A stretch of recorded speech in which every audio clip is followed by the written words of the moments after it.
मित्रों नमस्कार। आज एक काफ़ी दिनों के बाद जो आशा के अनुरूप एक प्रधानमंत्री जी के द्वारा घोषणा की गई है कि मैं जातिगत जनगणना कराऊंगा, और ये बात हम पिछले लगभग 2015 से जाट आरक्षण के समय से उठाते चले आ रहे हैं।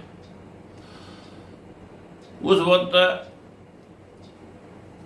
जाट आरक्षण के समय लोगों ने बहुत उत्पात किया, मेरे पर बहुत आरोप लगाए कि मैं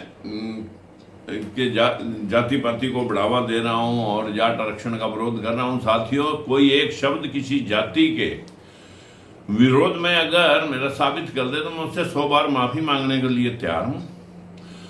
लेकिन हकीकत यह है कि मैंने उस दिन जब आरक्षण 2015 में स्टार्ट हुआ था और उस वक्त मैंने एक बात कही थी कि अगर शासक लोगों को भी आरक्षण की जरूरत पड़ गई तो अब जातिगत जनगणना करके 100% आरक्षण कर देना जनसंख्या अनुपात में इस देश के लिए अनिवार्य होगा।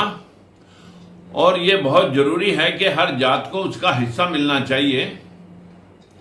लेकिन बैकवर्ड क्लासेस के साथ जो भेदभाव बरता गया, जो निचले तबके के साथ SC ST OBC और माइनॉरिटी के साथ जो पूरे शासन प्रशासन जुडिशरी और शिक्षण संस्थाओं बाहर के राजदूतों में एक भी राजदूत कोई निचले तबके का नहीं गया बैकवर्ड से।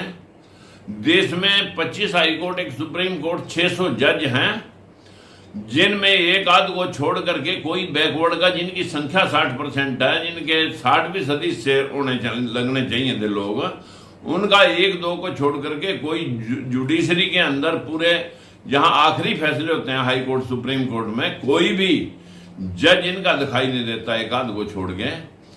जितने शिक्षण संस्थान हैं, यूनिवर्सिटियां हैं, कॉलेजेस हैं, इनमें वाइस चांसलर, प्रोफेसर, प्रिंसिपल सब के सब उच्च वर्ग से हैं और बैकवर्ड वर्ग का सिर्फ अभी तक ये 23% की हिस्सेदारी है। 11% की हिस्सेदारी है, 11.23, यानी 11.25% से भी कम।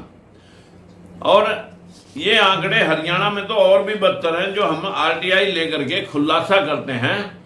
बहुत सारी जातियों का तो नामो निशान मिटा रखा है। ये RTI के माध्यम से मैं कह सकता हूं कि बैकवर्ड क्लासेस जिनकी संख्या 60% है, उनका हिस्सा मात्र 10% है शासन प्रशासन और जो शिक्षण संस्थाओं में। मित्रों, आज प्रधानमंत्री जी ने उस बात को तवज्जो दी है या उस बात की हामी भरी है कि जिस बात को हम पिछले लगभग 9 साल से कहते चले आ रहे हैं।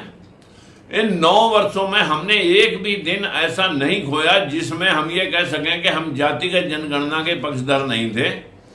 104 पार्टियों का समर्थन लोकसभा चुनाव 2024 में राहुल गांधी और मल्लिकार्जुन खड़गे राष्ट्रीय अध्यक्ष के घर पर, उनके रेजिडेंस पर एक बड़ी मीटिंग हुई। 104 पार्टियों ने इन 5 मुद्दों के लिए समर्थन हमने दिया था कि 100% आरक्षण हो, हर जात को उसका हिस्सा मिले, चाहे कोई ब्राह्मण बनिया ठाकुर है, चाहे कोई वाल्मीकि धानक है और चाहे कोई गुज्जर यादव सैनी है।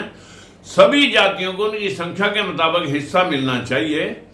इस बात को लेकर के भले पहले कांग्रेस ने इस बात के लिए कभी हामी ना भरी हो, लेकिन मजबूरनवश इस बैकवर्ड समाज को साधने के लिए राहुल गांधी ने भी कहा कि हम अपने घोषणा पत्र में उन्होंने इस मुद्दे को शामिल किया कि एक परिवार एक रोजगार है, 100% आरक्षण है, किसान मजदूर को जो इकट्ठे जोड़ करके मनरेगा स्कीम से और संविधान पूर्णता लागू हो। इन 5 बातों को लेकर के हम जो पिछले बहुत दिनों से संघर्षरत हैं। लेकिन आज मैं प्रधानमंत्री को जहां इसकी घोषणा की है, इस बात के ऊपर बधाई देता हूं। लेकिन 10 वर्ष हो गए हैं प्रधानमंत्री जी, और अब आपके आशीर्वाद से हमारे हरियाणा में तो बैकवर्ड का आपने मुख्यमंत्री भी बनाया है। जब बैकवर्ड से आप दोनों आते हैं और बैकवर्ड के साथ ये 60% लोगों के साथ सिर्फ 10% का हिस्से का जो छलावा चल रहा है, ये पिछले 10 वर्षों में तो शायद आपने याद नहीं किया। लेकिन आज आपने याद किया है, हम आपके आभारी रहेंगे अगर आप वाकई तौर पर जातिगत जनगणना कर देते हैं। अन्यथा कहीं इसी प्रकार का छलावा तो ये बिहार इलेक्शन को देख करके नहीं है। जिस प्रकार से 2014-19 के लोकसभा चुनाव में गैस सिलेंडर सस्ता करेंगे, डीजल पेट्रोल 55 से 35 रुपए पर बिकेगा, 15-15 लाख रुपए विदेशी काले धन के आ जाएंगे, 2 करोड़ नौकरियां दे देंगे, 100 स्मार्ट सिटी बना देंगे। ये बहुत सारे वायदे जो आज जुमले बन चुके हैं, कहीं ये बात भी जुमला बन करके ना रह जाए।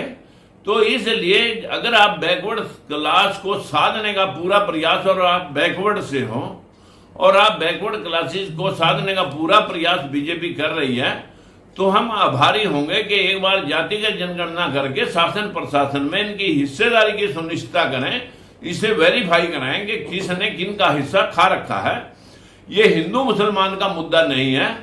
जो हमारे हिस्से की पोस्टें हैं, चाहे वो किसी भी सेक्टर में हैं, हमारे हिस्से की कोई भी नौकरी या कोई भी रोजगार या कोई भी पद मुसलमानों के पास नहीं है। कम से कम जो भी है वो उच्च वर्ग के पास है।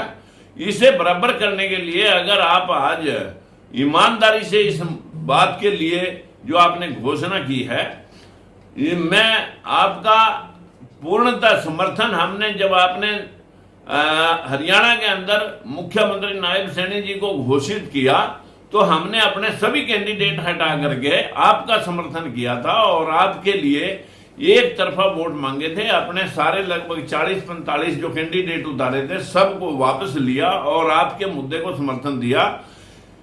लेकिन मैं बस इनको चुनावी स्टंट या घोषणा या पुलवामा को मतलब जो ना इग्नोर के, पुलवामा के ऊपर से खबर की नजर हटे,